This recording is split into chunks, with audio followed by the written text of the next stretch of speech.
evening, folks. This is Scotty Roberts. You're watching the Intrepid radio program. I'm reconnecting. There we go. I've taken a little hiatus from the radio show only because we don't have the studio here. We're in the makeshift studios, broadcasting from my makeshift life down in Louisiana. And so while we're not broadcasting on Odyssey Radio, I do want you to go over to Odyssey, ODYSY1.com, and you can listen to some of the archives that they put up. There's an archive going on right now of a show. There's like 460 plus shows archived over there on Odyssey. And you can, they're playing through them until we get set up while we're down here in Louisiana. And so as you can see by the cardboard window covering behind me and the makeshift setting, I'm living in a camper while we're doing our work down here in Louisiana, away from home, away from my studio. I don't have my studio mics, my studio soundboards, and I do not connect to the studio or to the network itself. So all these live shows are the simulcast, what is normally the simulcast of this show over on YouTube. I'm a little blurry. Yeah, I gotta double check my settings here. If you don't mind, guys, you're gonna see a little messing around here. It's not gonna let me do it during the show. The blurriness comes from my connection. So all I have to do here, let me see if I don't know why it doesn't let me do it. Hang on, guys. This is going to be really odd. I'm going to turn some things around. I'm going to rotate the device. I've got to get out of this for just a second, but I don't want to end the show. And it doesn't let me go anywhere. So I'm on the wrong internet here at the moment. So hang on a second.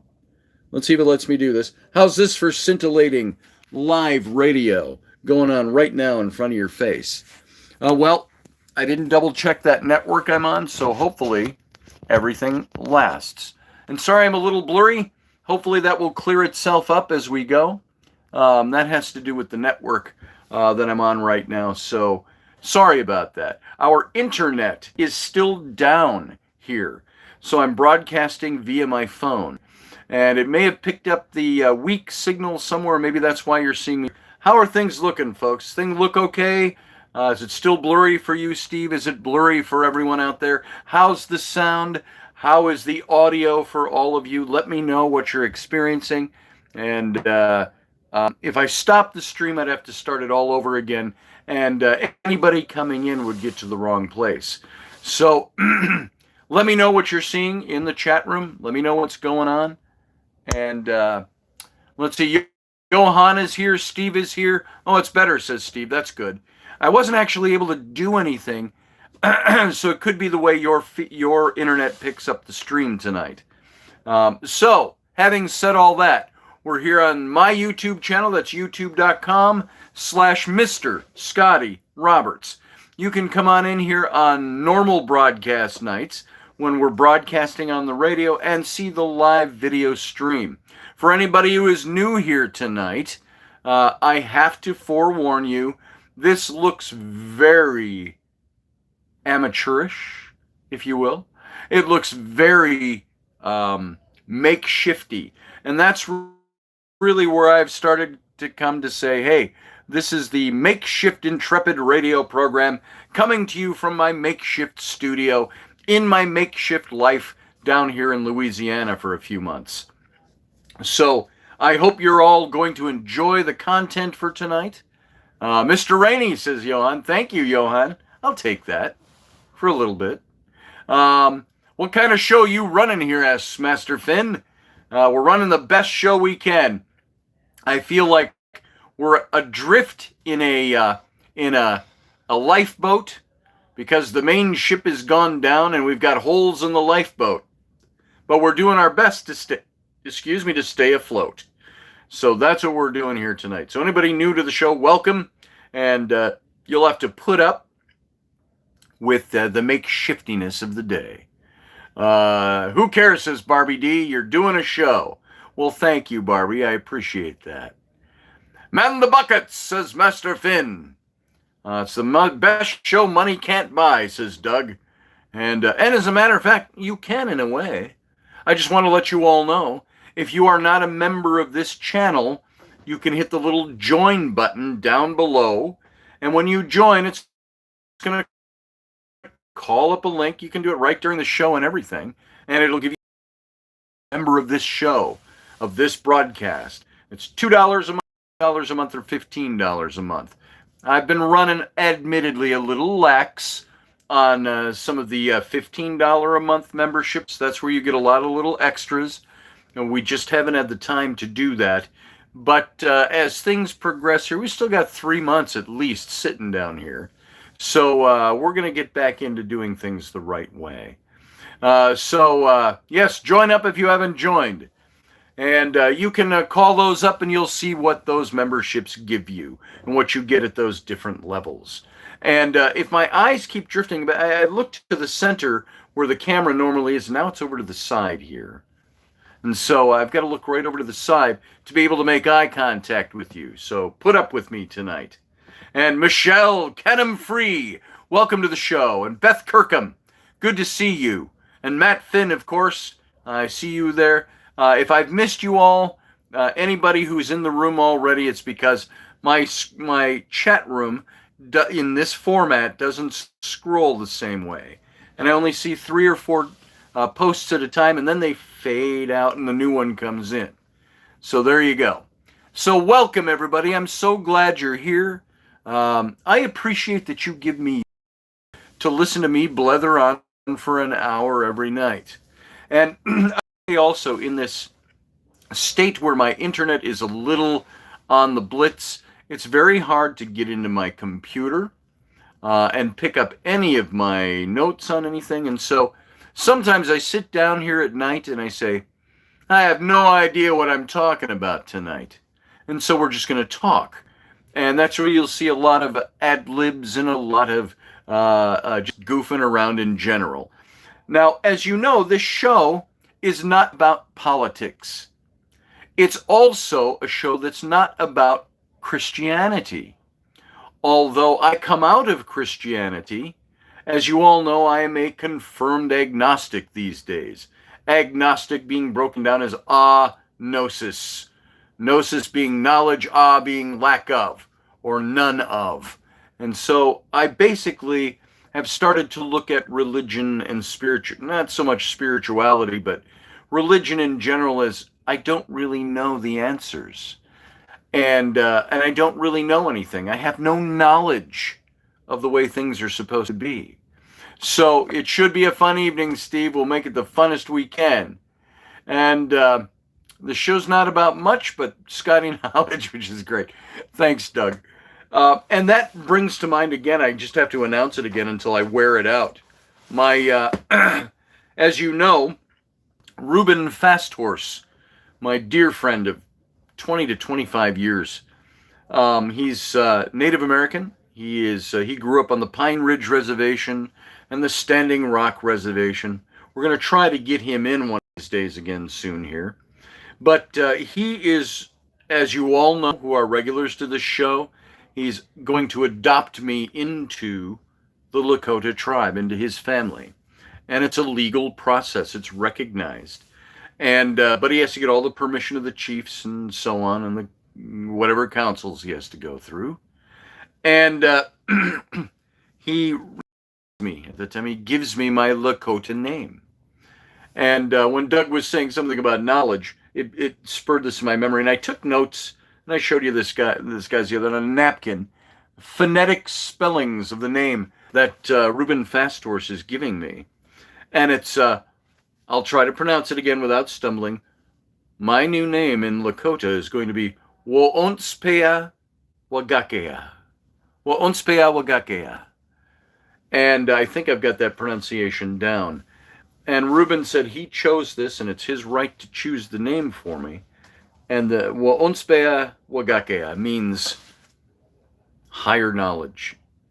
Something like that. I hope it's something wisdom mixed in there or something, but he can tell you the exact translation of that. And he brought tears to my eyes, I got to tell you.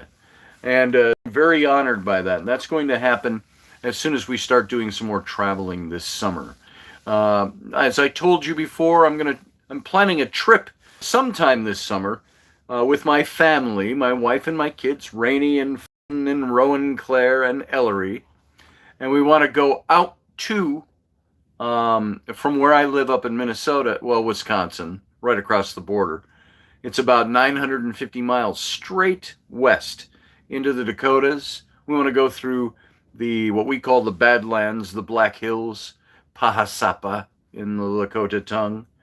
And we want to go all the way out and cross the border into Wyoming and see the greasy grass, as it was known by the Native Americans, or the Little Bighorn as we know it, and the battle at the Little Bighorn, the battlefield there, where all the grave markers are at what they call, I think it's the Last Stand Hill. And so 9/11, says Michelle Canham-Free. I'm not sure what that was for. I missed something. So we're going to go out there, and Ruben wants to come and go along with us. And my older daughters, Abby and Bryn, want to come and go with us too, and so does Sam. Sam will be living up in the area once we're done here. And so we could have a whole crew going out there. And I think that Ruben may try to work out doing all of this at that time. I'm not sure. So he's up in New York State now. And so, and you can catch his Lakota language classes every other week on Sundays. They would start right after I do the Sunday morning show.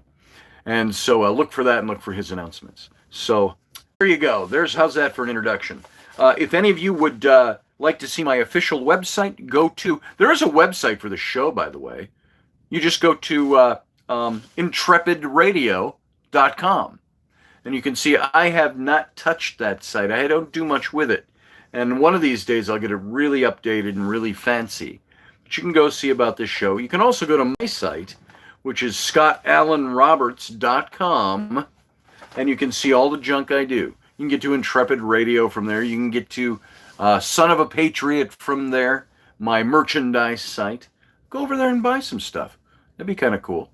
Go get yourself some shirts, some hoodies. I think Leslie has every hoodie I've ever made, and I believe Audrey does as well. So, and some of you here too. Teresa, I think, has some stuff. Matt has some things. So go over. You can ask them what they think the quality is and if they like their stuff. So go do that. There's my little advertisement for what I do. And as you know, I'm an illustrator and a designer, and you can also go check out my website, see what I do. If you need illustrations done, I'm a book illustrator. I design book covers, stuff like this, like these books. I design these covers like that. And so go check out my work. There's my advertising for myself. Shameless self-promotion. Just went on there. It may have slipped by and you didn't even know it. I'm different from Scott Allen. Yeah, Scott Allen, he spells his Allen differently.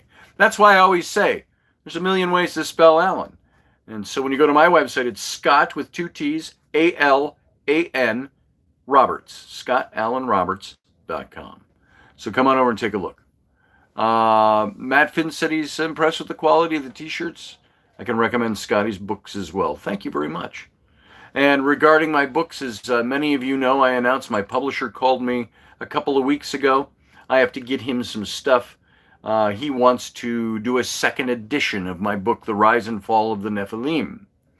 And I'll be redesigning the cover for that, because I designed the first one.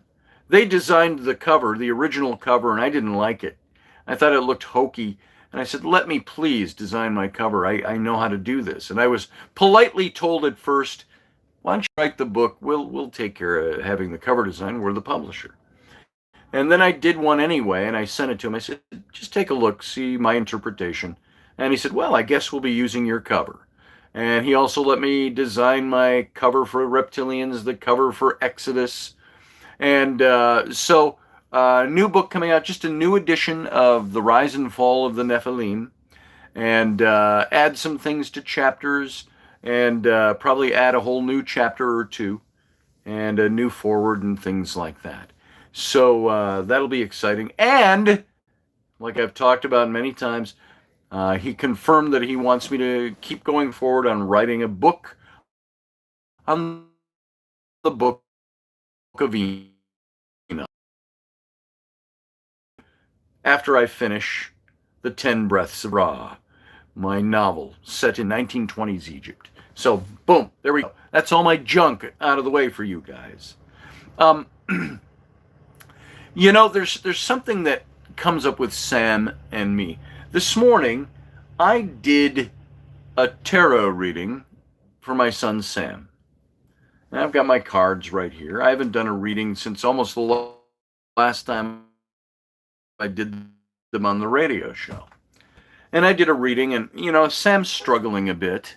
He's struggling with emotional stuff right now. He's come, as all of you know, he's come from some rough times he was having when he was living out in North Carolina. And he, some of you may not know this, he was doing poorly.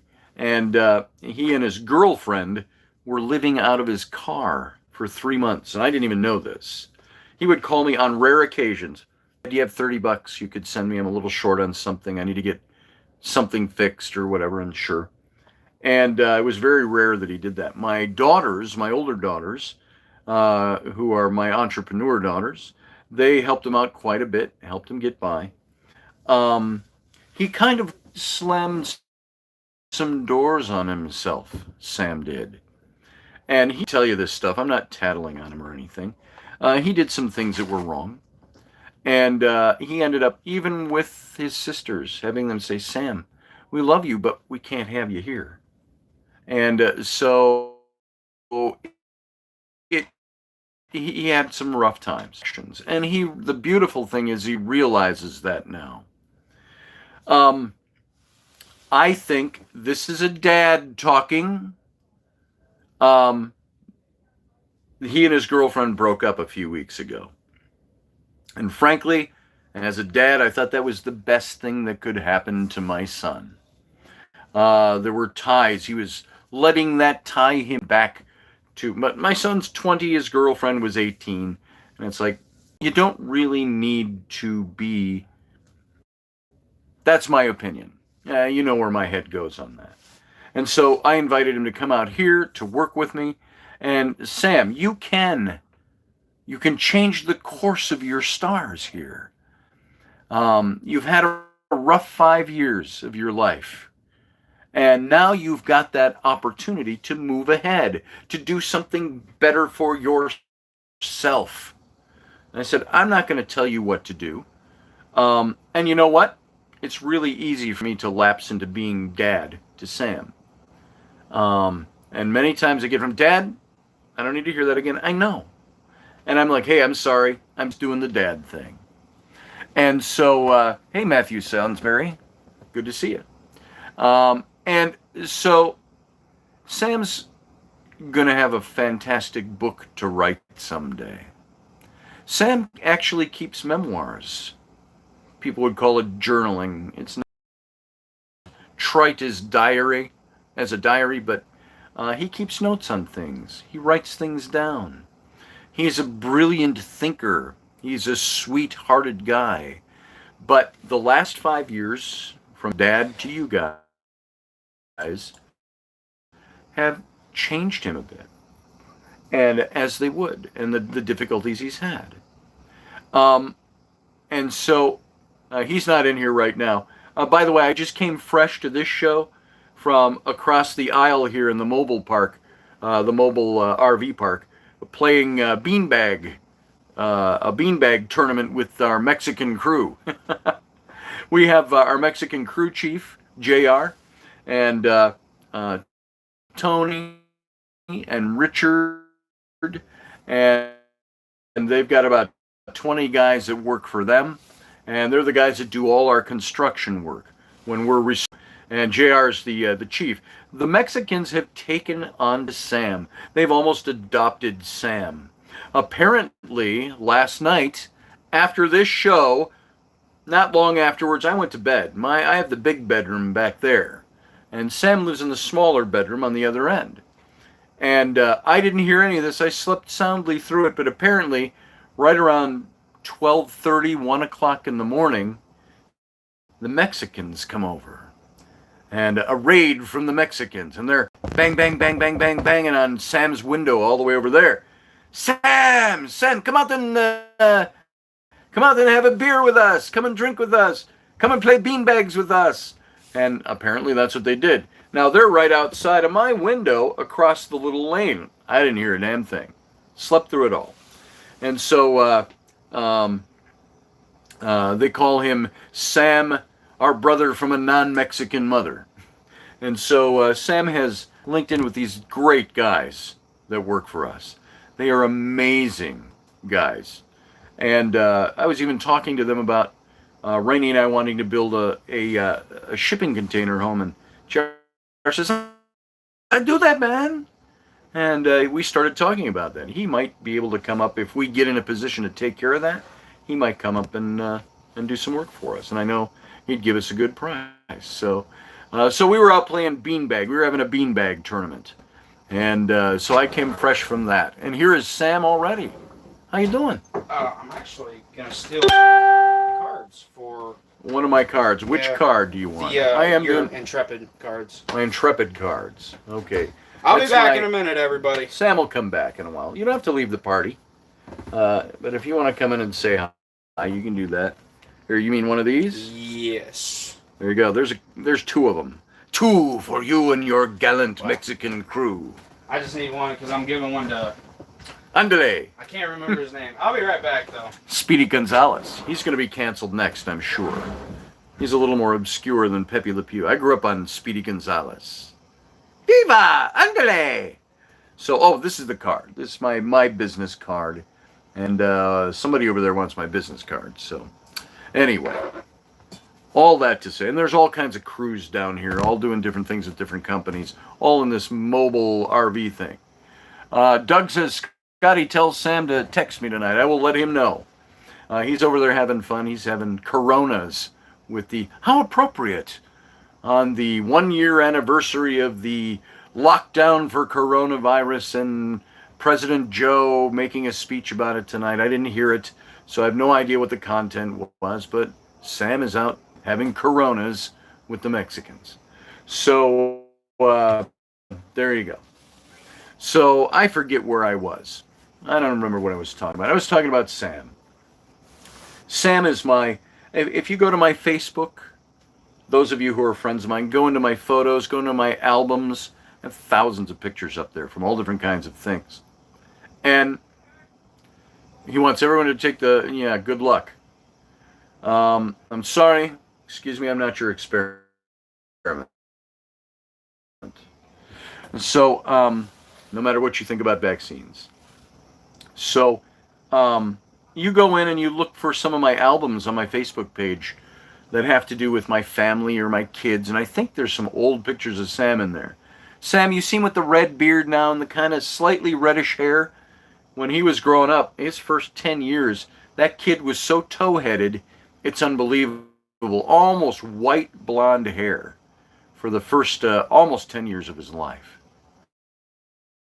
And so, Joe Biden actually talked to your prime minister?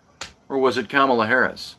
So, I'm not getting into politics. I'm not going to do that. I'm sorry. I'll make my jibes. Sam, the little leprechaun. He's like the leprechaun from, if any of you seen American Gods, that series.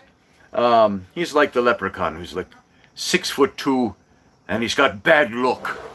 So that's Sam the leprechaun, as Doug calls you. You have to. Little leprechaun. The wee little leprechaun.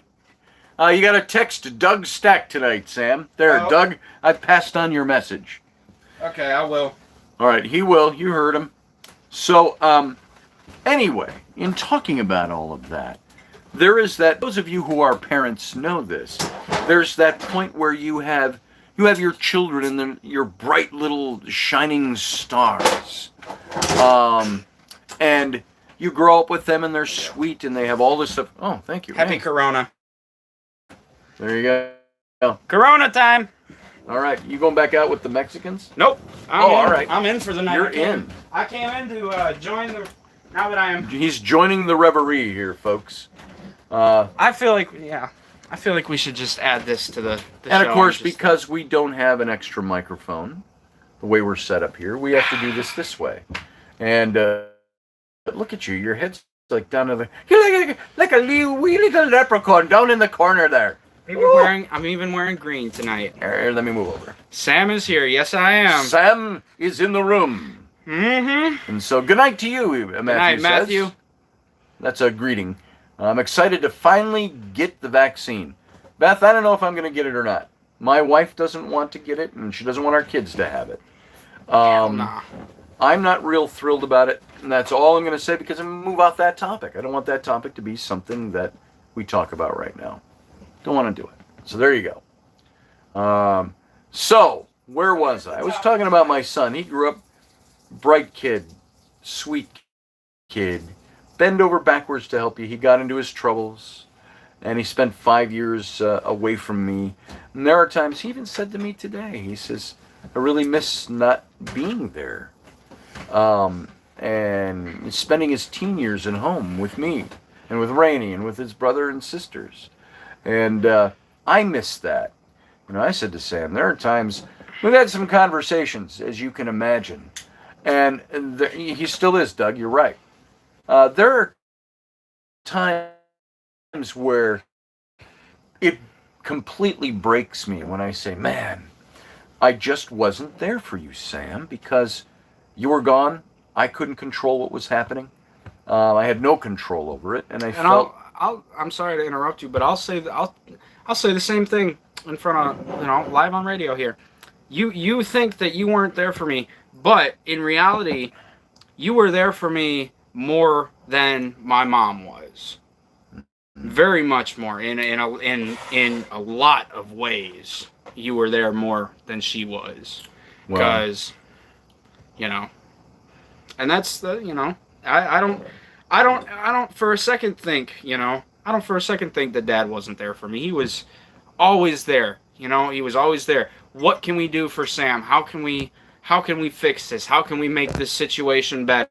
Whereas Mom was lock him up and throw away the key. Yep, that's the way she was. I put my glasses on now. I can't read the chat room. So, thanks, Sam. I'm fighting it, folks. So, when I say all of that, and Sam is down here, we're having our struggles with it. We have our moments of discouragement. We have our moments where we say, is this worth our time? Sure. Because we were told one thing would happen and a different thing has. And so, hey, Baroness, good to see you. How you doing? And so we have our moments. But I was saying, I did this tarot reading. That's where it started. A tarot reading for Sam this morning, and then one for us both. And Doug Stack, you have no idea. I think some of Flynn. He's of course being very hormonal.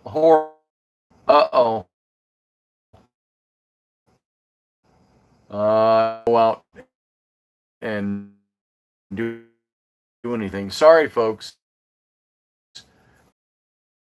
Our connectivity to YouTube altogether. Glitch. There it is. Hopefully I'm back now. Buffering. Connection is wonky. It's buffering. I'm not sure why. So sorry about that, folks. Hopefully we won't have too much of that tonight.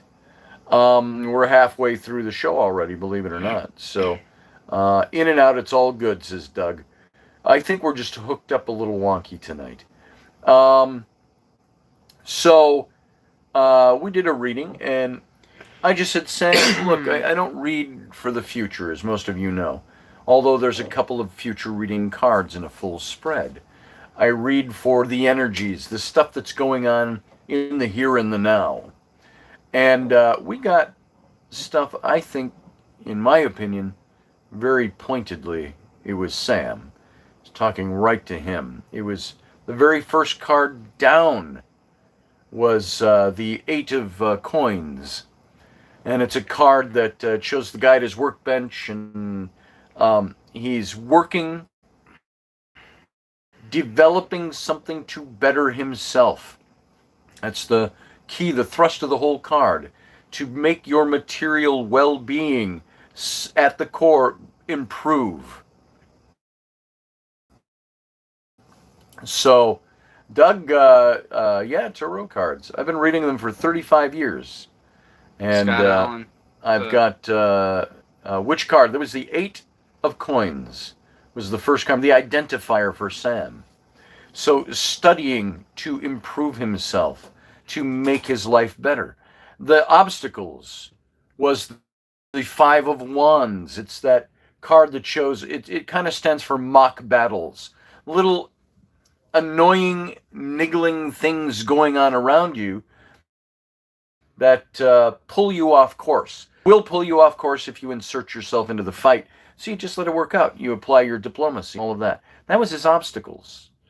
Then all the other cards started filing into place like you wouldn't believe.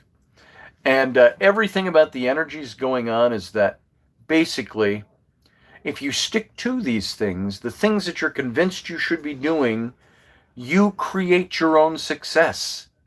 You are the one who makes the future happen. The future doesn't happen because somebody predicts it. I can't remember what all the cards were, but some of the cards were saying to Sam in his reading that, you know what, you have good things happening.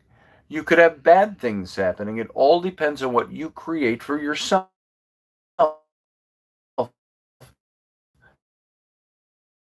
By all the energies. And that's one for us in general. And of course, I'm not looking, it'd be nice if it said, you're going to explode with success. But we got financial cards. We got, Sam, for the card of himself in the read was the Nine of Cups, which is really the dream, the wishes come true card. And, but it says those wishes can be negated if you don't pay attention to what you're doing. And so, for Sam, all started, he's gone through a few years of difficulty. I haven't been there, and that makes me feel bad. It makes me feel guilty. I haven't been there because I was not being a father, or I was an absentee father. I wasn't there because I couldn't be there. The situation he was in. And so I am hoping to share some of that with him now. And so we're working very hard to get ahead. And I want to see him get ahead too, and I think we can do it.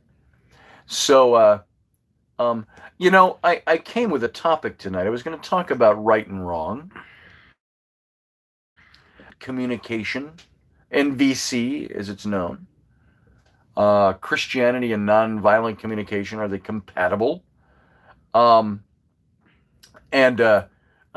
can tell you a little bit of, and I was segueing from Sam onto that, because there are things that sometimes we have to forgive. There are things that sometimes we have to deal with. This nonviolent communication, NVC. There's a worldview that speaks of something that's beyond right and wrong. Christianity is supposed to be beyond right and wrong, and it's rooted in the notions that a person's understanding of Christianity really is something. Now, we may not all be Christians here. Many of us are Christianized. Sam was Christianized. He was raised in a Christian setting. He was also raised in part by a mother that abused Christianity, that cherry-picked Christianity and certain things. To her favor. To her favor. It had to be always in her favor. The way I was, I'm sorry not to. No, you go right ahead. The way I was raised with Mom is, I don't know where I stand with my religion. I'm at the point that I with my ex-girlfriend, I tried to go to church with her and her mom, and I literally had a panic attack because I wasn't thinking of, going to church and experiencing church. I was looking back on all the times I was dragged out of bed and forced into the car and forced to go to church, and I've been embarrassed by her in church. I had her when I had gotten in trouble. I had her. She dragged me to church one day, and I think I told you about this not long after it happened. And the pastor was doing he had a microphone, and he was doing is there anyone here that needs family or friends that need prayer? And she stood up and she took the microphone, and in front of 300 people at the church, she said, "My son has been doing this and this and that and that and this and this, and he needs prayer. I'm in the room. I'm right here. Like, I'm sitting next to you." Hey, Amanda, that was the probably one of the most embarrassing experiences I ever had with her, and that's why I'm so not against Christianity, but I'm very careful. Yeah. Let's put it that way. I'm very careful when it comes to the religious matter and the Christianity. As you should be. Mm-hmm. And that's funny because my next point was going to be love and coercion. Christianity, the ultimate purpose to a lot of people with Christianity, that it's supposed to be something that increases your capacity to love. Now, you can go into a theological answer and say Christianity was all about the kinsman redeemer. It was all about the redeemer of mankind. It was all about the sacrifice of God, the shedding of blood and the remission of sins, and so on. But I'm talking about one of the major tenets of Christianity is the love that we're supposed to work with and increasing our capacity to love. Jesus was quite aware that love can't be coerced. And it needs to be allowed to rise in order to achieve the state that St. Irenaeus in the Catholic Church in the 3rd century said, "The glory of God is a person fully alive." I would say perhaps fully awake. And clearly, though, the Bible, both the original Hebrew, original Christian scriptures, has many instances of specific human phenomena that are said to be wrong, and by extension, punishable. Punishment being a clear instance of coercion.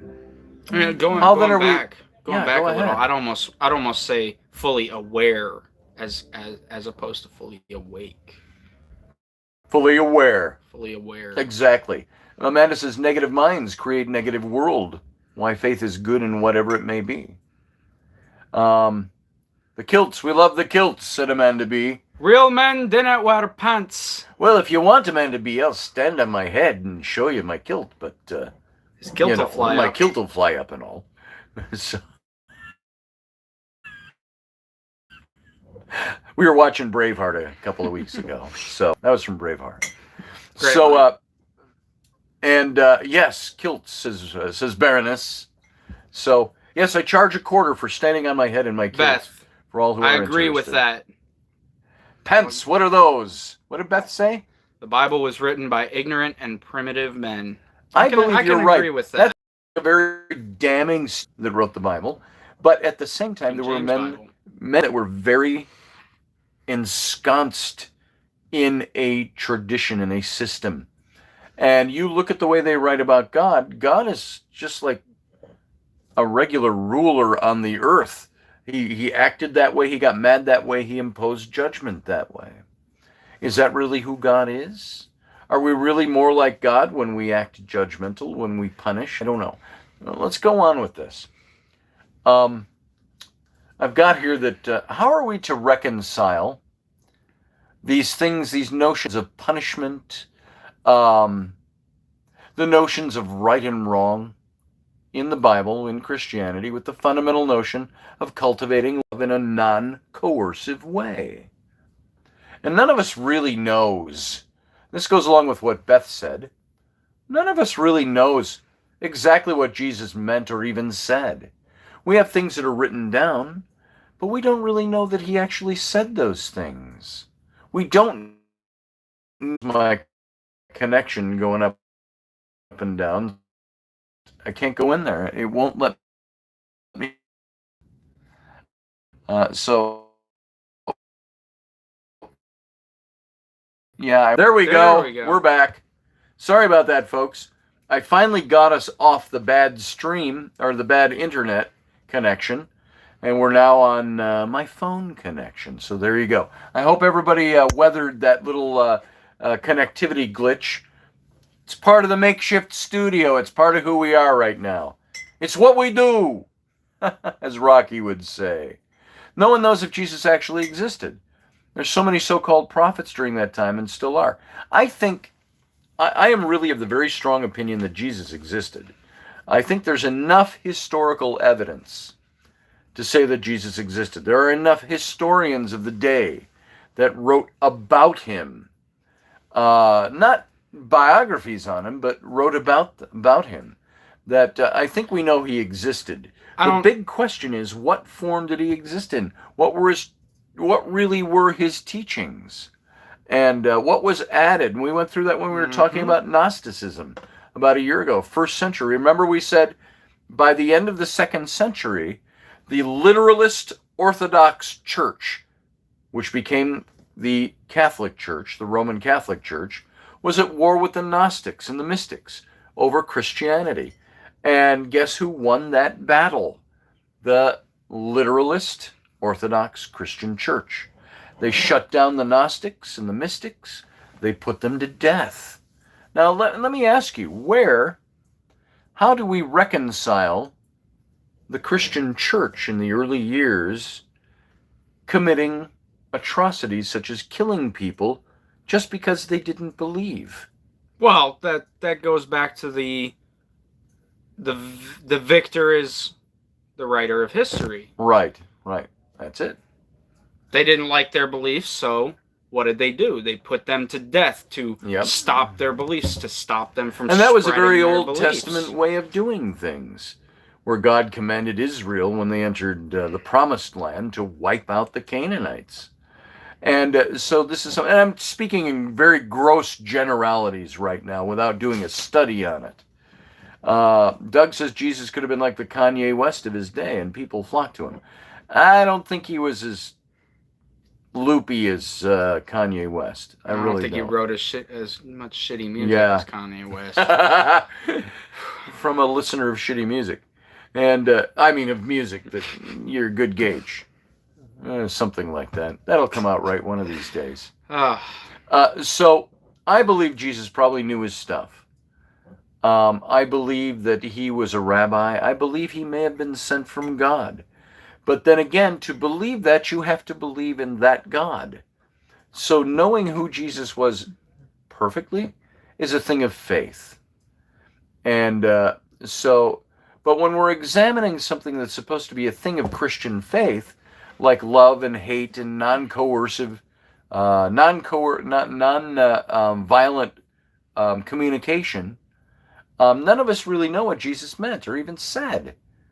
And still, a way of making sense of it emerged as we go through these things and we examine them and we try to research them and find out. Can we look at the list of injunctions in the Bible as a draft of or a blueprint for actions that, if taken consistently, would result in a growing capacity for love, if you go by the teachings of Jesus? It appears that Jesus may have meant at least some of the things this way, because he spoke of not taking what he says literally. You realize that? Did you know that? Another Jew also addressed this kind of dilemma. And I'm speaking of medieval rabbi and philosopher known to the world as Maimonides. And that's not his actual name, though it derived from it.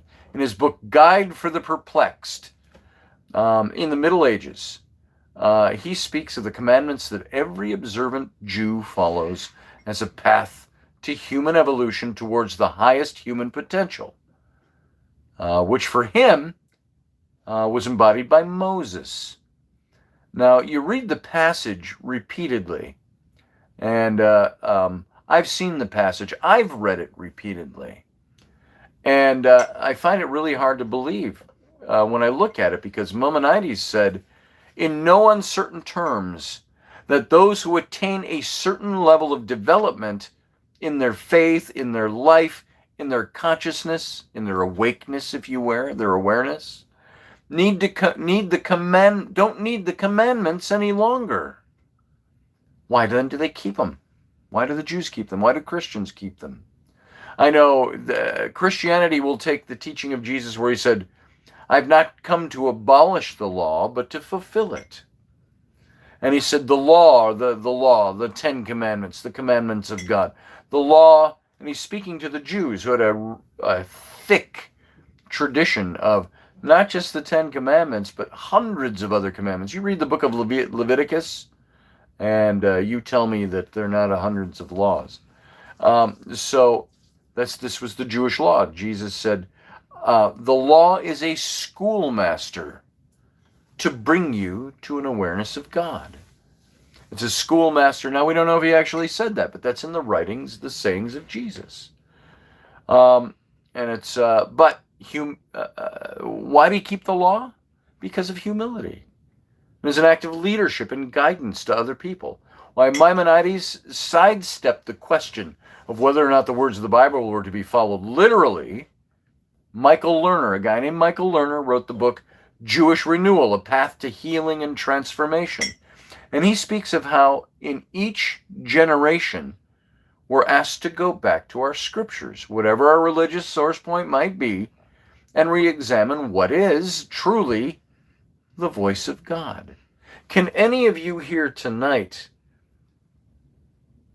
look at the strength of your faith, what you might believe? Can you look at your faith and can you say, I know that this, beyond a shadow of a doubt, is the voice of God? See, and that's where I have trouble, because yes, there's what, 10,000 different religions out there, more, if not. Give or take a few. I sit and I look. These are all most likely based on one person. Through this person's interpretation, this person's interpretation, this person's interpretation. The way I look at it, again, I said I'm not strictly religious to one. I sit and I look at it as, I don't know. I think that humans are the product of nature in the long run. But I also sit and I think to myself, I hope that there is a God, a heaven, a hell, I hope that there is a higher power out there watching over us. But I don't know.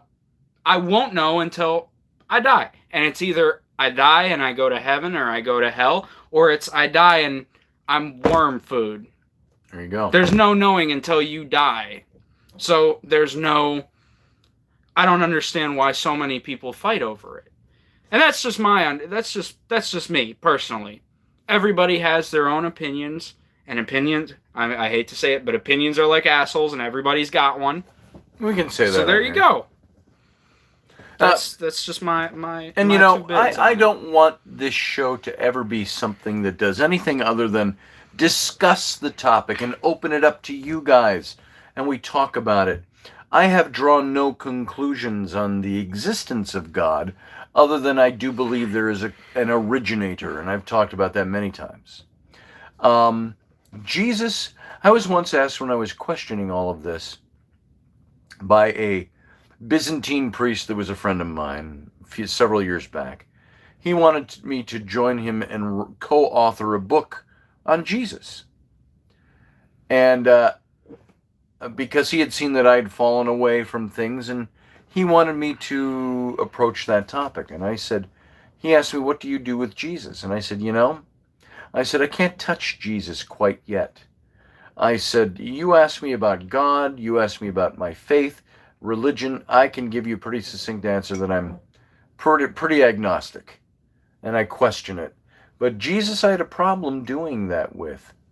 I didn't want to throw out the baby with the bathwater, so to speak, or throw out the baby with the virgin. Remember we talked about the virgin birth not long ago? I agree with you on that, Matt.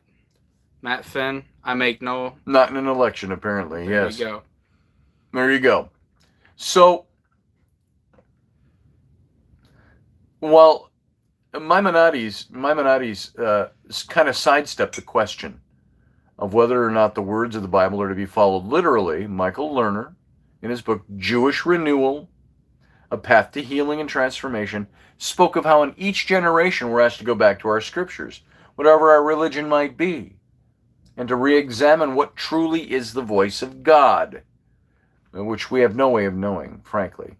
And what are the distortions of that voice that are brought about by the cumulative effect of cruelty, suffering over the millennia, atrocities committed even in the name of God. Of course, this way of looking at things relies on the assumption that the Bible, like all of the religious texts, was written by humans to capture their understanding of the voice of God. What do you think the whole Old Testament is in the New Testament?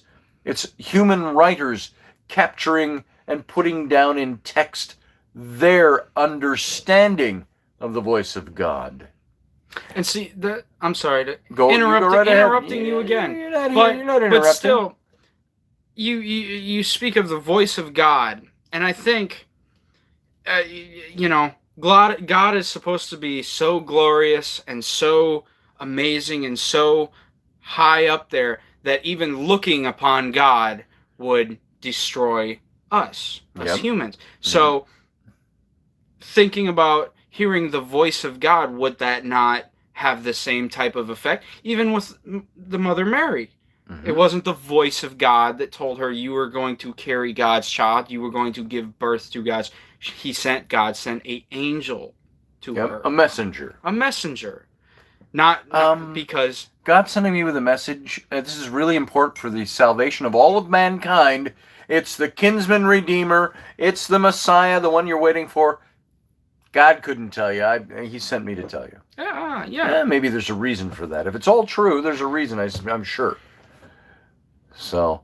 And without being flippant about it or being nasty about it or saying, I must find an explanation that is not spiritual or that is not godly or God-focused, I would say that I think our study that we did a few months ago on the Virgin and what the language meant and other writings of the day when they wrote about the Virgin Mary, other writings in history beyond that,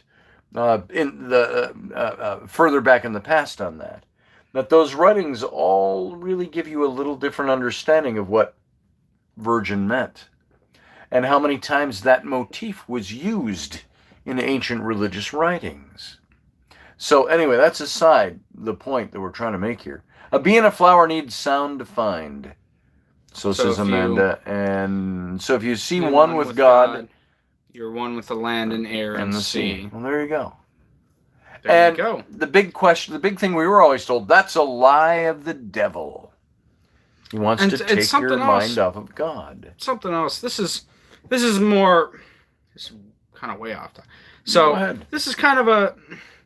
So, any of you know the story of like Krampus and Santa, obviously. We talk about Krampus. We have a T-shirt on Krampus, by the way. Son of a patriot. One of the stories that I've heard is, yes, Krampus punished naughty children, but he did not just punish naughty children. He punished children that were greedy.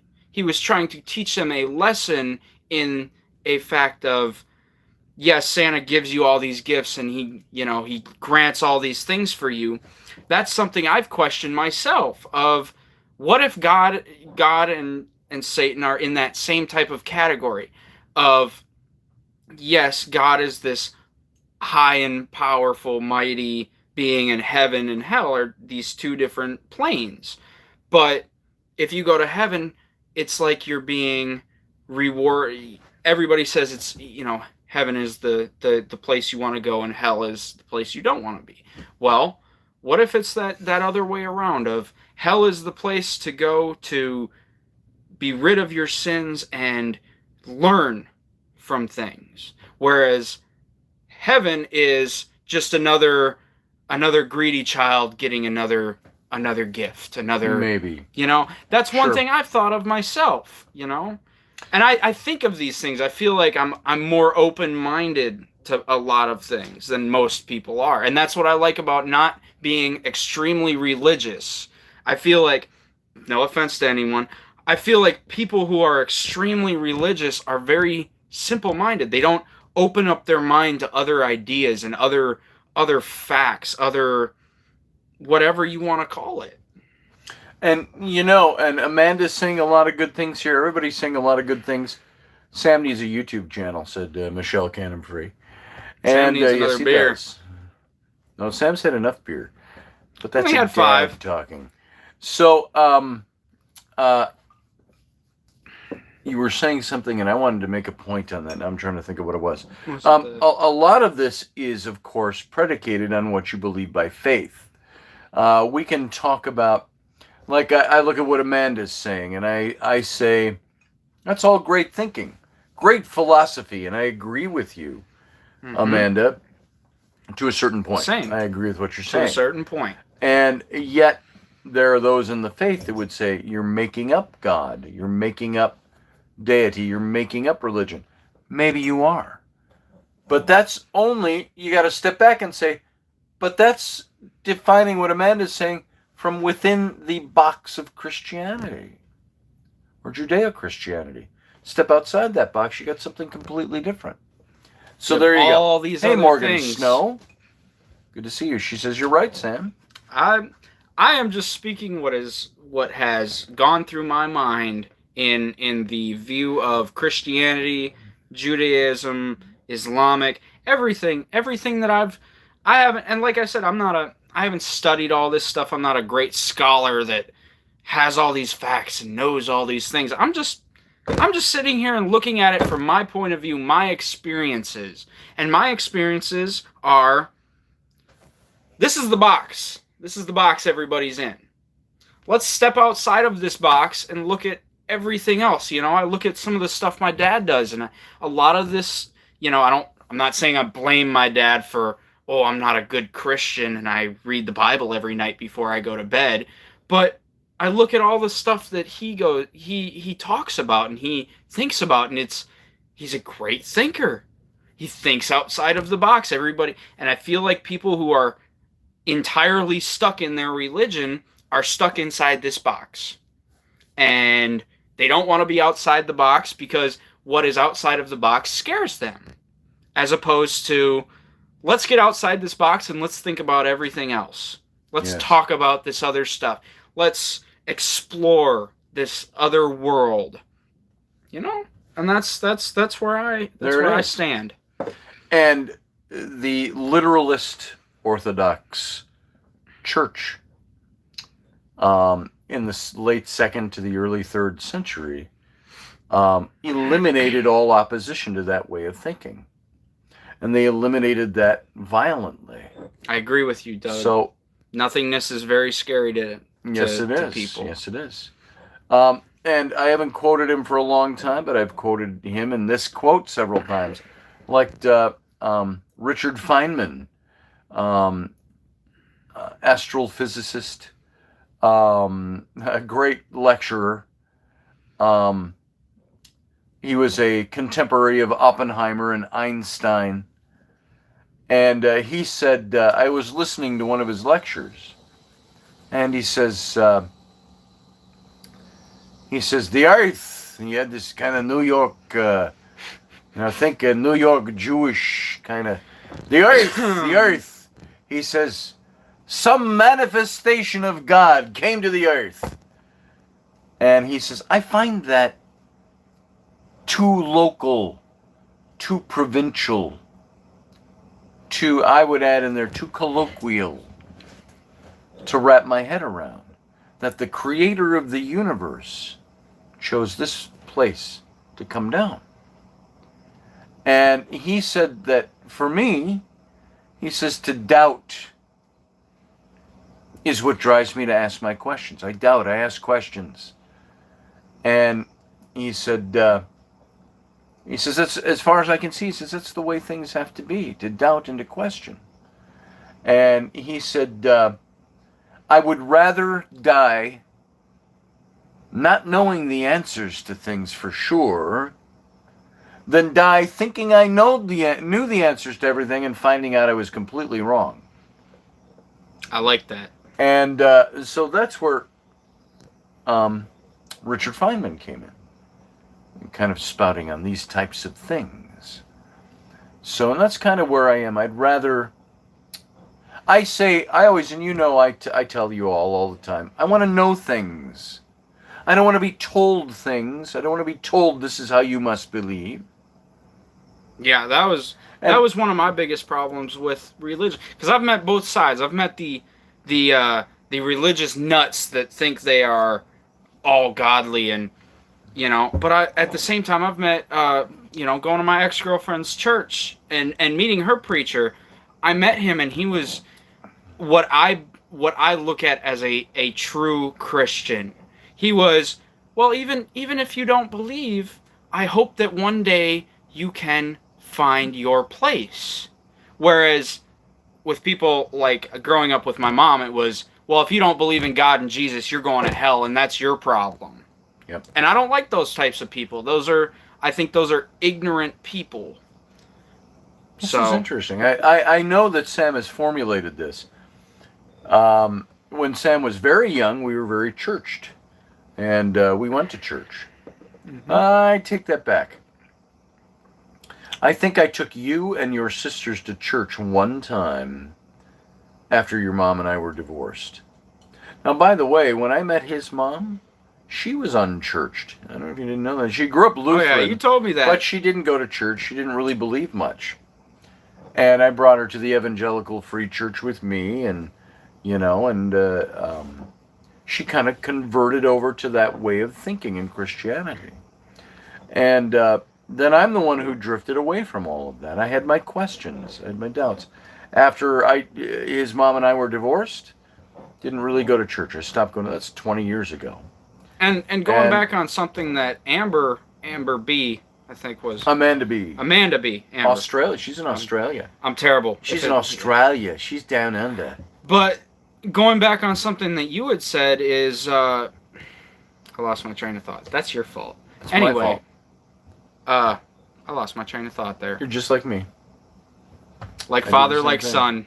So see, we even have the same noses. I noticed that the last time I was nose. That is not true, because you can tell right here. I noticed it the other night. The shape of our nose, we have the same noses. You know, and our eyes. The first feature about Sam that I recognized was his eyes. You know how my eyes kind of go like this a little bit? I'm exaggerating so you can see it. Sam's eyes do the same thing. And both have blue eyes. That deep sea blue eyes. Yeah, I don't have ice blue eyes. Mine change. I'm weird. Mine change sometimes. Like in the fall, mine'll change to green. See you see how fast we get off a topic. Oh, folks, Doug keeps trying to tell me to do a show that is 3 and 4 hours long. Do you think I couldn't talk for 3 hours or 4 hours? We just go from... Yeah, Amanda B. Caribbean Blue. There you go. Caribbean Blue. So there you go. What did Steve say? I love that one, Steve. I got to scroll back. It's next year. Love it. Hell is afraid of me because I might take it over and turn on the AC. Well, there you go. Well, did you know that even biblically, the Bible said that hell was created for the devil and his angels? Mm-hmm. What does that mean? When did we decide that souls go there? Here's something else that I've thought of in the past. Again, we're kind of running over here, but something I've thought in the past is what was Satan? He was a fallen angel. And something that I think of in that is part of because he was a fallen angel. Is that part of because he did not agree with what God was doing? Did he not agree and follow in suit, per se, what God was teaching, what God was preaching? Was he like us? We're outside of the box. We think of all these other things. Is that part of why he was banished, per se? In a sense, yeah. We talked about the serpent, remember, folks, not long ago? We were talking about the serpent in the garden and the gift of the serpent. Remember, what was the definition of the serpent in the garden? The Hebrew word for the serpent. Sam, I don't know if you know this. We've talked about I'm this listening, some. but sorry, I gotta pee. But there you go. He just broadcast it. He's sorry, I gotta go pee. I'll be right back. It's the bear. So remember, a while back we talked about, and it's in my books. I talk about it about Satan as we have come to know him in the Garden of Eden, Lucifer, Satan. But we all know by doing any modicum of study that the name Satan, the title, it's actually a title used in the Bible. And the book of Job is the first earliest chronological reference to the name Satan. And it's a title, has an article in front of it, the Satan came into the courts of heaven. Just like you would say the milkman came into the courts of heaven. And Satan, or the serpent character in the garden, was known as Nakash. That's the Hebrew word for the serpent in the Garden of Eden story, in the book of Genesis. Well, Nakash, the names Satan, Lucifer, devil, those never appeared in the book of Genesis. And it was a good 1,000 years before those terms were used. Nakash, remember, means, and this is getting into what Sam was saying, the word Nakash in the Old Testament, in the Garden of Eden story, the serpent. Nakash, by definition, means illuminator, bright shining one, bringer of forbidden knowledge. I think illuminator was turn the lights on. What's the forbidden knowledge, though? Well, the forbidden knowledge was what he told them. But what did he tell? That's what I'm saying. What is the forbidden knowledge? Well, I believe the forbidden knowledge. Without getting into it now, the whole topic, I believe, was a sexual topic, and I'm not talking sexy bomb, chicka bomb bomb. I'm not talking about that kind of sex talk. I'm talking about the whole story in Genesis is one of sexual transmission. It's one of the creation learning sexual behavior. Because remember, what was the first thing that happened after the fall in the Garden of Eden? God came down looking for Adam and Eve. And after they had sinned and eaten the forbidden fruit, what did it say? Poof! Suddenly it said they realized they were naked. And so what does nakedness have to do with it? Entering sin into the world. So God comes down, looks around, Adam, where are you, Adam? Where are you? Like the all-knowing God, he knows where Adam is. Should know. And Adam says, we're hiding. God says, why are you hiding? Adam says, because we're naked. Who told you you were naked? Says God. And Adam says, it's the woman. She gave me the fruit. And the woman says it was the serpent. It was Nakash. He gave me the fruit. So then I would ask, if the forbidden fruit is knowing that we are naked, is the forbidden fruit also knowing how to drive a car? Is the forbidden fruit also knowing is the forbidden fruit everything that we knew? Like, are we supposed to, if we were to live in the Garden of Eden forever, if that was supposed to be our home? Have a maple leaf, says Amanda. Was that... Pardon me, Amanda. I seem to have lost my maple leaf. Maple leaf, may I borrow yours? Was that the was God's intent for us to be clueless followers forever? Yeah. That makes me think, it's the thing. Think outside of the box. Well, we talked about it. I think it was a grape leaf, wasn't it? I don't know. It doesn't say in the Bible. It just said they covered themselves. God made them skins out of animal hides to cover their nakedness. But the whole thing, without getting into it really deep, the whole story is a story of sexual encounter. Nakash, and as we've talked about many times, I'm not going to get into it tonight, but Nakash impregnated Eve. Eve took that gift to Adam. Adam impregnated Eve. She had twins. Cain and Abel. Cain and Abel. And I believe that was an act. Now, the Bible doesn't say she had twins. But every other creation story out there with different characters, different names, different cultures and religions all have these first creation family having multiples, twins, triplets, quadruplets, quintuplets, so on. And so Cain and Abel are born. I believe Nakash was the father of Cain, and Adam was the father of Abel. And that all plays out in the Old Testament. And we're not going to get into it tonight. But that's what my book is about. So go buy my book. And for $29.95, you too can find... No, my book isn't $29.95. You can get it through my publisher at Amazon. Good question, Morgan. What did Morgan say? Why didn't God wipe their minds? He could have. Remember what God's response was? Genesis 3:23.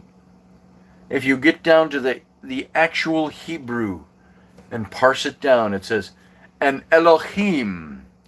Elohim, the name for God, used 3,000 times in the Old Testament. Elohim meaning El, the name for God. Him being the Hebrew suffix for plurality. Elohim, God, the God of many gods, was the name of God. And so it says, and Elohim, the God of many gods, said to the Elohim, the humans have eaten of the tree of the knowledge of good and evil and become just like us, understanding good and evil. Let us, plurality then, therefore go down and keep them from also eating of the tree of life at the center of the garden, lest they become immortal. The tree of knowledge, yeah. They ate of the tree of knowledge of good and evil. We always thought it was the one tree at the middle of the garden. There were two trees. The tree of the knowledge of good and evil and the tree of life. They ate of the tree of the knowledge of good and evil. And the veil was lifted. They knew. They became just like the Elohim. And God said, let's prevent them from also eating of the tree of life, lest they become immortal like us. And so, first of all, God's speaking to whom? Christianity will tell you, oh, that's the Trinity. He's speaking to the pre-incarnate Son of God, and he's speaking to the Holy Spirit. Doesn't say that. The Elohim, the God of many gods. In the book of Psalms, I'd take you back there, Psalm 82, read that. Elohim stood in the midst of the Elohim, and he said to them, you are all Elohim, the bright shining princes of heaven. He's speaking to the divine council. Are these the beings that were the Elohim in the book of Genesis? And so God says, let's confound them. Then the whole Old Testament from that point forward starts preaching of the need of the kinsman redeemer, the Messiah, the one that would save humanity from their fallen state, which Adam brought on. And all through the Old Testament, you see them establishing the bloodline. And I've talked about this before, but it's worth saying right now. The bloodline of the Messiah must come through pure blood from Adam. That's why you have all the genealogies from Adam to Abraham, Abraham to David. And then in the New Testament, you have the line of Mary, the mother of Jesus, being traced back to King David. If we all came from Adam and Eve, that means every single line is of incest. Well, that's it. Is incest not also a sin in the Bible? Well, you could still, I think still in certain parts of Appalachia, you can still marry your cousin. Woohoo! I had a hot cousin growing up. I was kind of like... So did I. Oh, can I marry my cousin? She's a lesbian now, though, so... Oh, yeah, that's right. Yeah. Mine was Darby. And Darby, she replaced Grace Slick in Jefferson Airplane when they became Jefferson Starship. So, she's hot. She kind of looks like Rainey when you think about it. She's got brunette hair. Well, that just kind of ruined it for me, because... Rainey's your stepmom. Yeah. Well, so anyway, so we were talking about stepmoms. See how we just verge wherever we want to. White rabbit, says Field Guy. We're chasing the white rabbit? Is that what he's saying?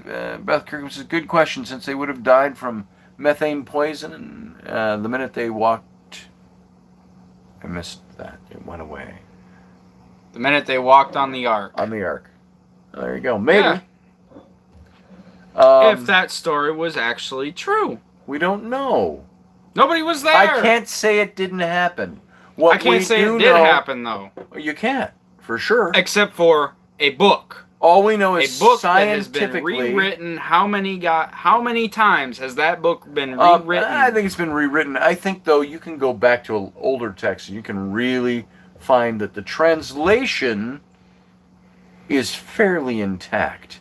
It's the transliteration. It's the interpretation that's been written over and over and over again. Mm-hmm. Not necessarily the words. You can find some of the oldest manuscripts we have back up a lot of what we have presently. But still, that book has been rewritten how many times by how many different? But I'm not even talking about our oldest scriptures. I'm talking about how many times before the oldest scriptures we have. Let's say they're 2,000 years old. How many times before that was it rewritten? That's a big question. We have documents that date all the way back to within 100 years of Jesus' time. How many times in that 100 years? That's what I'm saying. Written and rewritten. How many times? That's something we talked about on this show, how I think some of that stuff had been written and then rewritten by the literalist and Catholic then rewritten Church. By somebody else in a different form. Yep. And not all Scripture goes back that far in the New Testament. Like I was kind of saying earlier, I think that in the grand scheme of things, if I am sitting on the religious side of my beliefs, I believe that everything, Christianity, Judaism, Islamic, I think in the end, they all group to one particular spot, one particular person, one particular religion, one particular place. Yes. We just don't know that because we've had 3,000, 4,000, however long it's been in between those times, in between this person is rewriting it as this person is rewriting it as that. And, how many times was that rewritten? That's what I'm asking. How many times was that rewritten before we got what we have today as the Bible? As you pick up a Bible at the local bookstore, how many times was it rewritten before it became that copy that you can go pick up? I will say this. On that point, then I want to address two things that one Beth said and one Matt said. We have the Septuagint, which was written in about the 400s BCE, which is our current New Testament today. Mm-hmm. And so that exists. Beth said there are soil samples that date back hundreds of millions of years. Yes. And that's where I go in with my, we are from nature. We are what's the word I'm looking for? We are a freak of nature, if you want to call it that. Yeah, I think we're natural. I don't think we're a freak. I think we're natural. Yeah. Well, why did we rise and gain reason while animals don't? That's the big question. Who knows? In 100 years, but I think the interesting thing, Beth, is that even recent discoveries. I posted about this. I think it was in Australia. Amanda B., you might know something about this. Some of the cave paintings of a kangaroo that they say date back 27,000 years. What does that do to the young Earth creationists? The Earth's only 6,000 or 7,000 years old. Well, that's interesting because as we covered even on the show, the flood, there is evidence, major geological evidence that proves there was like we have to prove it or something. It's because there's a Bible story attached to it. We think we got to prove it. It's just part of our geological history. There was a major catastrophic worldwide flood that took place about 8,000 BCE. And then they think another one about 6,000 BCE. And see, something of what you were saying is we have all these sample dates, And something that this is something that actually truly pushed me outside of the box of, yeah, there's these samples that are 6,000 years old, and that's science. That's real science that we are doing today, that they are testing today, that they are figuring out every single day. They are learning new things, and they estimate that the Earth is what, 6 billion years old? It's something like that. I don't know. I lose track. Give or take a decade. The thing that I don't like about religion is very religious people, they go, instead of looking at the facts, they go, no, I don't believe that. I don't believe that. I believe what this book that was written 2,000 years ago, that has been rewritten 1,000 times, I believe that because that is the word of God, per se. Whereas every single day we are learning new facts. I just saw something on Facebook the other day about mammoth. It was mammoth bones, but they were tools that are 10,000 years old. Yes. You know, we have no way of actually knowing that in our personal lives day to day, but for somebody to just go, no, this book is my everyday path and I'm going to follow this every single day. It's a good policy, by the way, Matt. That seems like insanity to me. Like, it seems uncredible to go, okay, we have these facts today, but I'm going to follow this book that, like I said, was written 2,000 years ago and has been rewritten God knows how many times. Here, let's put an end to that facet of this, and just by saying there are people that believe by faith. It's a faith issue. They believe that God established things. Mm-hmm. And I say faith is different than trying to look at science. You can't prove faith by science. True. Just like you can't prove love by science. You can say it exists, you can say there are chemical reactions in the brain, etc., and blah, blah, blah. So, anyway, moving on from that topic, I forgot where I was. Doesn't matter. I think we've had some good discussion here. Oh, yeah, for sure. And I'm looking at the time. It's 10:23. We're 23 minutes overtime. And I'm sure all of you are chomping at the bit for us to quit because it's the end of the show ended 23 years ago. 23 minutes ago. What are you guys doing still talking? Matt says, I'm disgusted by people's superiority complex over others. I am too, Matt. I like that. That's true. And that's kind of where I was going to go with some of the stuff I was talking about. And maybe we'll hit some of that tomorrow night. Maybe we won't. We'll just see where we end up. You don't have to quit. I do, Scott Allen, because I got to pee. So, here, hold on. Wait a minute. Let me fill my Corona back up. I'm kidding. I would not do that on air. Corona time! I will tell you something. I've been on Coast to Coast, George Norrie's show, 5 times. But I haven't been on that show since 2014, I think. After John Ward's and my book on the Exodus came out. And he was always discussing my books or other topics. Field guy. True. I was standing in my garage. There were certain ways, if those of you who know Coast to Coast, there's certain ways, requirements they have when they call a guest in. You have to be on a landline and not a cell phone. And so I was on my landline, and because I talk loudly and I'm doing an interview, I was at home, all the little kids were asleep, my wife was sleeping, I took it out in the garage. And I did the interview from the garage. And there was one point in the middle of that interview where I had to, it was a 3-hour interview, I had to pee like a son of a bitch. And I thought, I'm not going to make it. Surely I will not make it. And it was not on video. And so I'm looking around the garage while we're on break, and I was actually able to relieve myself in a Gatorade bottle while I'm talking to George Norrie. And so, yeah, George, it was, so no, I didn't do that. But yeah, that's good radio. Rainy is great. You're absolutely right, Amanda B. So, anyway, now that anecdotal story is out of the way, I may never get on George Norrie's show again. He pees while on the radio. We were on the radio. I was on with George Norrie. It was a different time. I was out in my garage again. And the train Almost crying went over by. here. We had train tracks a block down at the end of our street.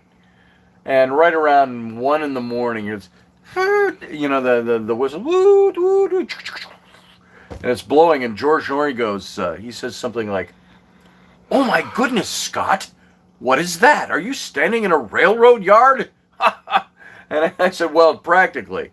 So, you know, you have to contend with, when you're not in a studio, what happens. Need a twisty mustache for the tracks. That's right. Amanda B., I'll come and tie you up and put you on the tracks and demand your land. And so, yeah, I shaved off my big twisty mustache, so. I can't. My hair is weird. You can barely see my mustache. That's true. I've got this crazy blonde hair, almost white mustache, and then I've got this crazy red beard. That's just called peach fuzz. Your mustache. No, that's called being Irish, German, and Dutch. Are you saying Irish can't grow a mustache? Let's fight! I guess not, because the Irish in me can grow a damn good beard. I don't do mustaches, says Doug. Thank God. Oh, you mean grow one? You can't grow one. Oh, yeah. Well, I was just like him when I first grew one. It was Red is good. Yes, it is. red is good. Yeah, you're right about that, Matthew Sainsbury. He was. Had to find the red-haired champs. Boom. There we are. I had a red beard when I first grew it in my 20s at his age. I hope mine stays. I like it. I like it the way it is. You call it Ranga. In Australia, we call it Ranga. Is that what you call gingers? Baroness says, my boy does too. We call him Calico. So Doug says, I can grow a mustache. I just like looking jihadi. Very nice. My beard used to be red, says Field Guy. My hair and had reddish brown streaks in it up until a few years ago. Yeah. Well, mine started turning gray and white a few years ago. Irish chin hairs. There you go. It's Kiss the me, Irish I'm coming through. Irish. Kiss me, I'm Irish.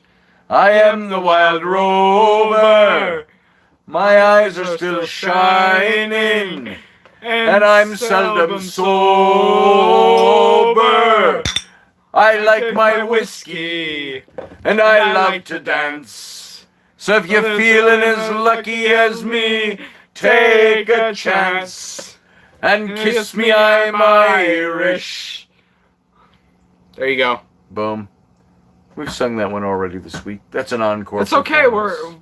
We're Irish, and it is okay to sing that whenever. We're a wee bit of Irish. I'm a wee bit of a drunk Just a wee Irish bit of as Irish. well. The We're drunken mostly Welsh, Irishman. Mostly Welsh. A little bit of Scot, a wee bit of Scot.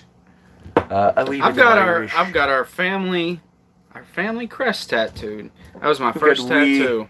Don't say that too loud, Amanda. I'll have to get up and go in my bottle. But yes, Oh, you gotta pee, huh? You got a wee. It's kind of receded, so I'm good. Baroness says her night's been made. Good. I'm glad That's that we. why we're here. It's what we do, Exactly. Baroness. Let's see what else. What was I just gonna say? I forgot. Come on, thought, come back. Oh, and I've mentioned this on the show before. We grew up. We didn't know what we were. My family heritage was an enigma. I never knew my dad until I was in my 30s.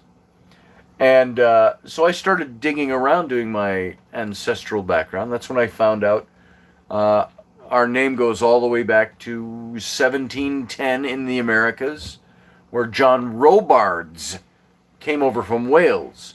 And the name Robards, during just post-Civil War, some clerk misinterpreted. Somebody came in and said, the name is William Robards, and they wrote it down as Roberts, and so it's been accent. Roberts ever since.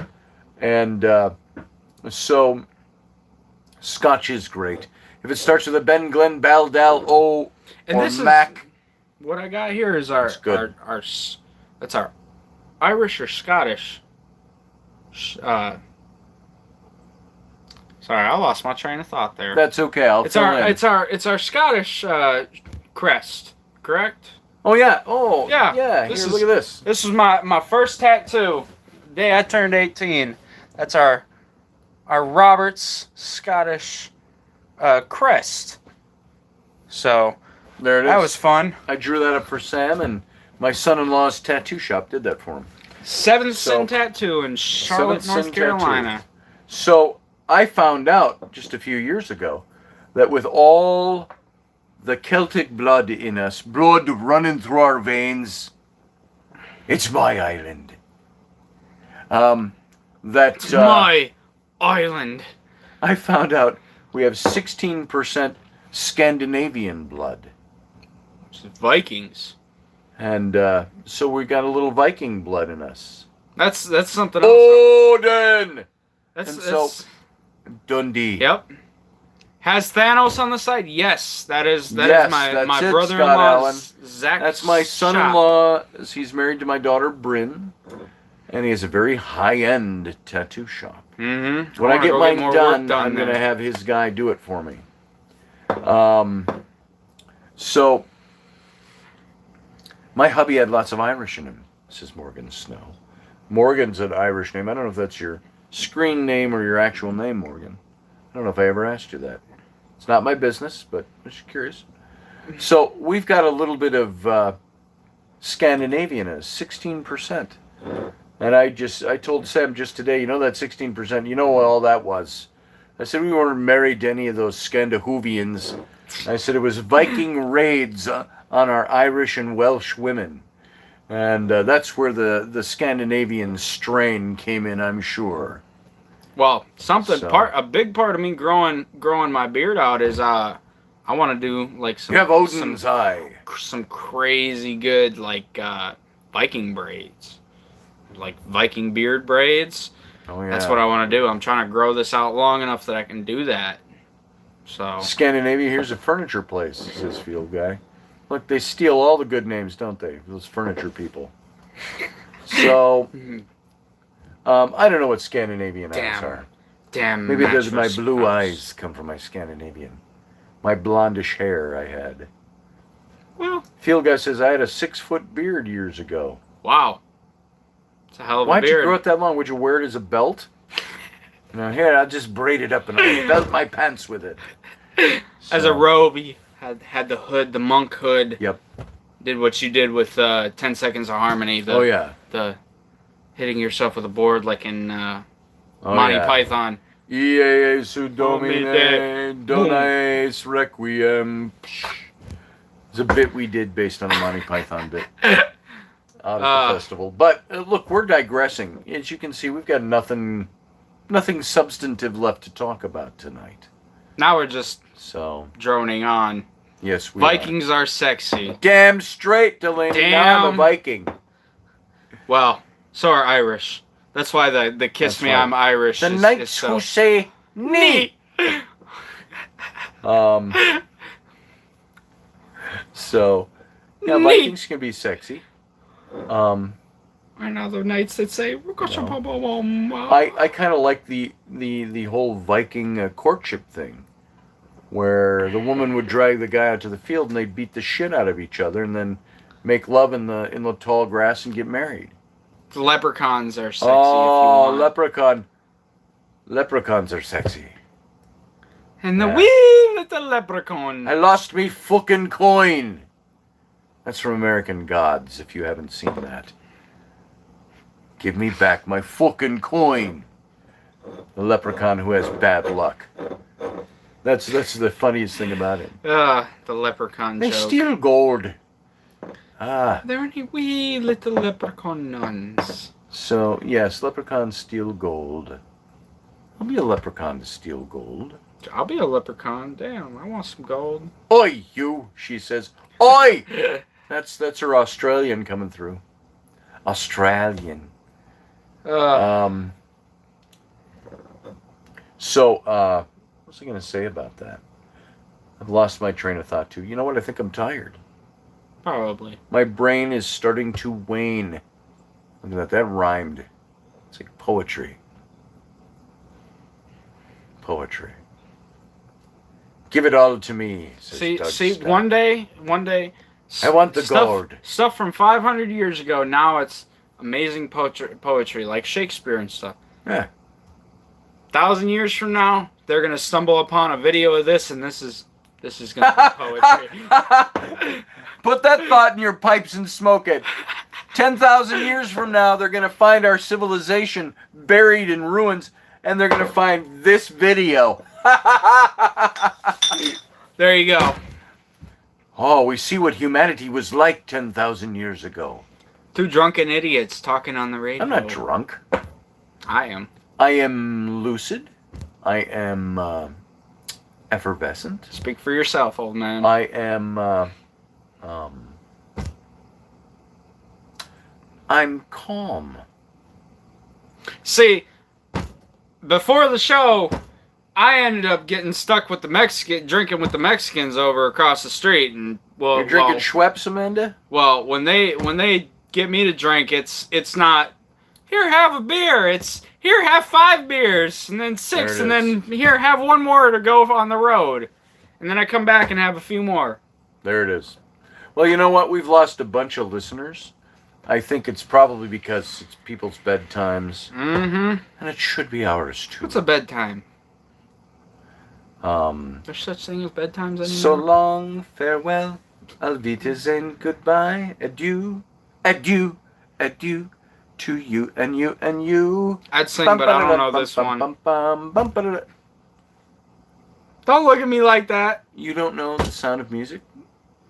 No.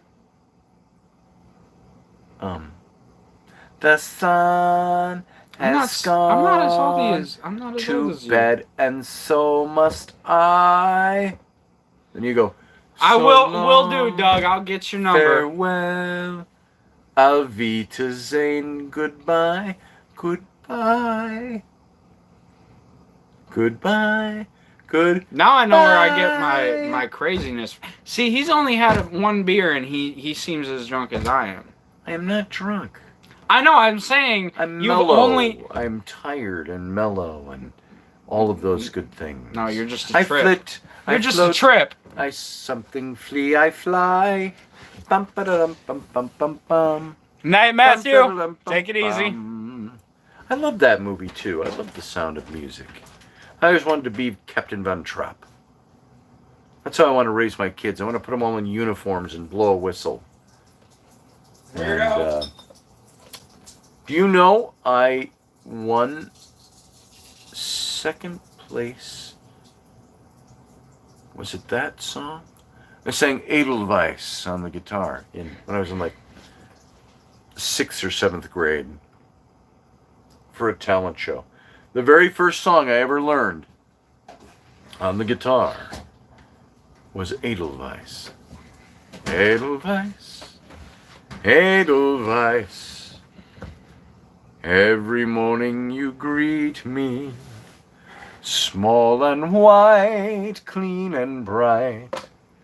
You look happy to meet me, blossom of snow, may you bloom and grow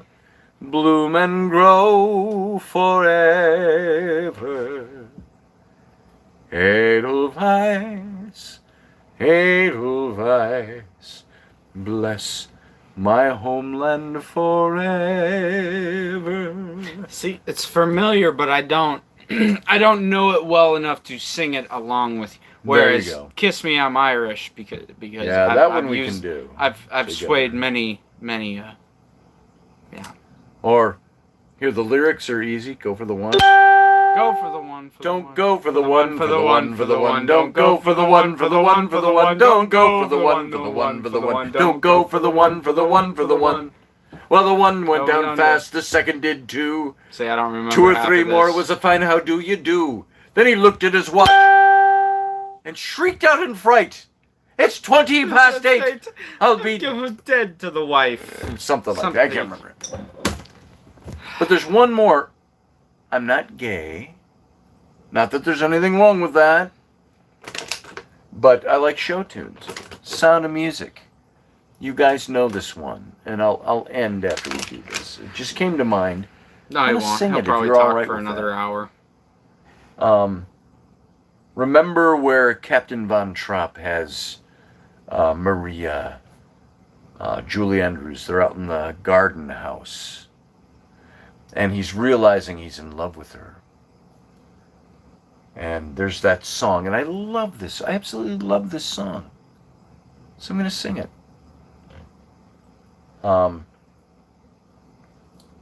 He looks at her and he says, no, she says, I know I had a wicked childhood. I know I must have had a miserable youth. But somewhere in my wicked, miserable past, there must have been a moment of truth. For here you are, standing there, loving me, whether or not you should. So somewhere in my youth or childhood, I must have done something good. Nothing comes from nothing, nothing ever could. So somewhere in my youth or childhood, I must have done something good. Beautiful Dawson tunes. Michelle? Thank you, Michelle. Honestly, it's very interesting because when I was younger, just like my sisters, my dad used to sing me to sleep. And it damn near put me to sleep. Just now? Just now. I almost passed out. I was sitting here kind of just listening. I almost passed out.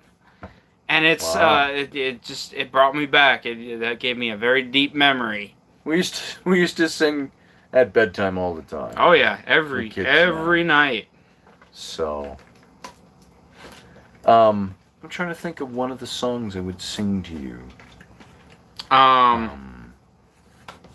What was the song about the ship? Are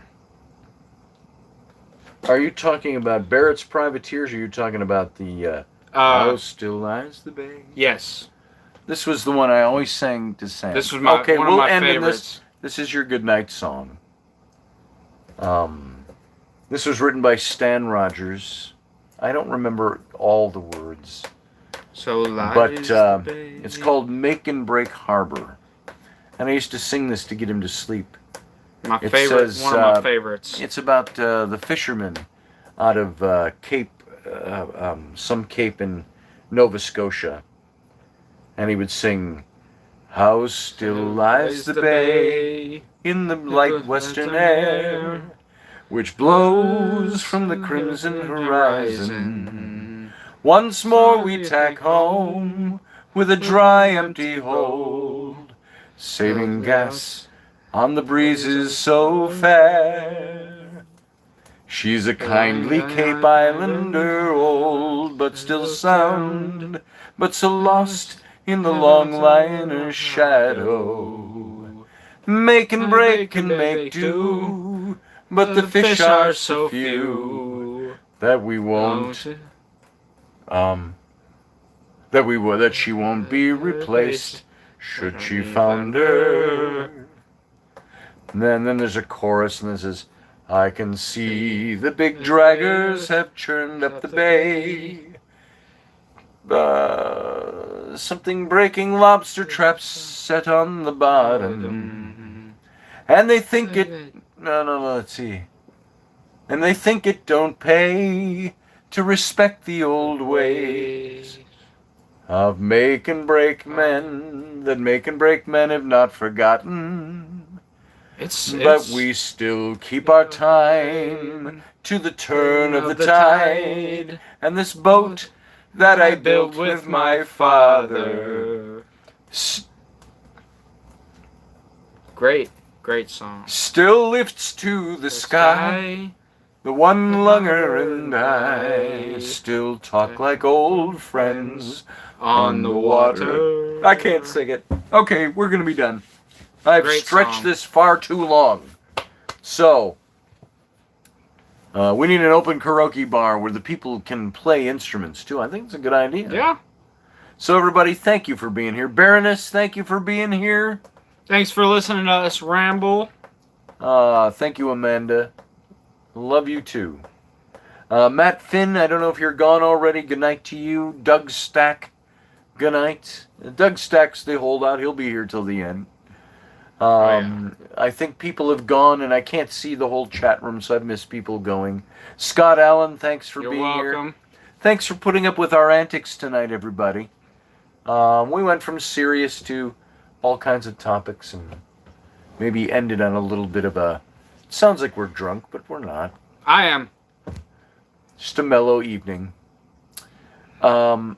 Morgan, thanks for being here. Doug Stack, thanks for being here. Amanda, thank you. Amanda, thank you for being here. And who else did I see? Beth Kirkham, thanks for being here. Matt Finn, my number one, my Master Finn, my first mate. And so Morgan. good night, everybody. Glad to have made your night, Morgan. And thanks for being here. And we'll catch you tomorrow night.